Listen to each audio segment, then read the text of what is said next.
Spiritual awakening. Let me give you the one and only definition that works. No, I'm just kidding. I don't know that. Let's skip past all of that definition things and let look at what I try and point to and what I've seen that other people try to point to. Let's make it into a fun journey, not a definition of harsh truth. You're listening to Consciousness in Me, and my name is Josephine. So, spiritual awakening. What do we mean by that? These elusive things. Bliss, oneness, Buddha nature. Awakening. Awakening from what? Well, this is so difficult because anything I say this episode, it's going to be false. There's this phrase that says, I don't remember it, so I'm going to put it into my own words. It basically says, if I speak, I tell a lie, but if I'm silent, I'm a coward. So that's the foundation that we go on. It's not so important for me to phrase the exact words. What I want to do is to point to it as exactly as I possibly can. You can almost feel myself going like, okay, I want to do this as exactly as possible, but that's not going to happen. So spiritual awakening is basically realizing that whatever you are, you cannot contain it within your mind. When you think about yourself, that is not who you are. And that's not an abstract thing. That's very concrete because you have thoughts appearing within you. So that means that you're always larger than whatever your mind can come up with because your mind exists within you. So the mind cannot construct what it's actually made of itself. It can only point to it.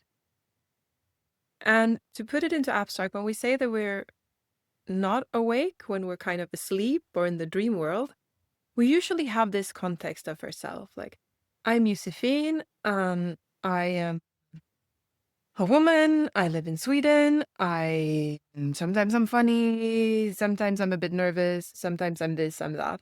And then I made almost like a puppet inside my head. And when I think about myself, I say, this is me. This is who I am. Do you see the do you see the fallacy in this? Because I'm sitting over here pointing to an image saying that's me. No, obviously that's not me. This is me. So whatever image my mind can construct of who I am, that isn't who I am. That's just an image floating around in my inner world. So awakening is that moment when that actually clicks. When you see it for yourself that, oh my God, nothing I think about is what I am. I am something beyond thought. And it's not like I'm beyond thought in some far-fetched way. It's literally that mind cannot grasp what I am because it appears within me. And the thing about this is that it can take ages to understand this or to actually see it because we're so used to everything else in our lives. If I learn more about it, I become it better and better. Like, let's say I want to be really good at, building furniture. So I go to the best furniture makers. I learn all their skills and I become more and more of a furniture maker, a craftswoman. So the mind is so conditioned that the more we learn, the closer we get to mastery. But this is the one point where that doesn't work. I cannot learn more to become myself. Because I am myself. There's no amount of knowledge I can accumulate to see myself. Because it's prior to knowledge, it's prior to thought. And it's almost like the mind will, or at least for me, it has to go through all of this, but I can find it here, I can find it there, and all of a sudden it just comes to a still stop, where it's, oh, it cannot be defined by thought. I cannot be defined by thought. And that's usually feels like the mind just stops. Like it's almost like the machinery goes like crack, it just freezes. and you're transported out to something that feels familiar, but yet completely different. It's not how you used to orient the world.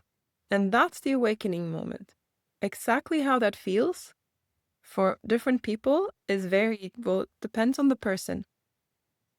It can be described as going into bliss, merging with the universe. But once the mind gets on, oh, I am merging with the universe, it will think that thought is somehow involved in it. Whatever we can imagine, it's always thoughts involved, but the awakening experience is behind thought. It's prior to thought. So that's why all of these phrasings around awakening aren't really accurate. I mean, they are accurate because they point to the thing. But if we only take the sentence and try to recreate it in our mind, we're not getting closer to awakening. And what the mind usually also thinks is that we are becoming more. No, that's not it. It's the opposite. We're becoming less. It's like, I work as a software developer, or I have been for the last 10 years. If I think that I am a software developer, I can develop the skill as a software developer. I can speak the language, I can use the technical terms, I can show up. But then it's almost like, in order to realize who I am, I don't become more of a software developer. It's not like my soft developer persona adds on an awakened dimension. It's the opposite. It's almost like I'm taking off my mental clothes. I'm undressing all the things that are associated with the software developer. And all of a sudden I stand naked. I don't have the terminology. I don't have the role. I don't have my CV. So the software developer falls away, and here I am, just a naked being. And the same's true with awakening. You don't become awakened in the sense that the mind warps into a greater state. No, it's the opposite. The mind falls away. And that's usually what the spiritual scripture means by things like burning away the ignorance. You're not accumulating more knowledge. You're dropping away of the limitations that have been put on yourself. You are not who you think you are. You just are. And the same is true that I am not a software developer. I am a being. And the thoughts about myself are not essential to who I am. The embodiment of life. Doesn't matter what thought goes through my head. I still am. That's awakening. Realizing that, completely disarming the mind. It is not vital for me to be. My thoughts have nothing to do with my being.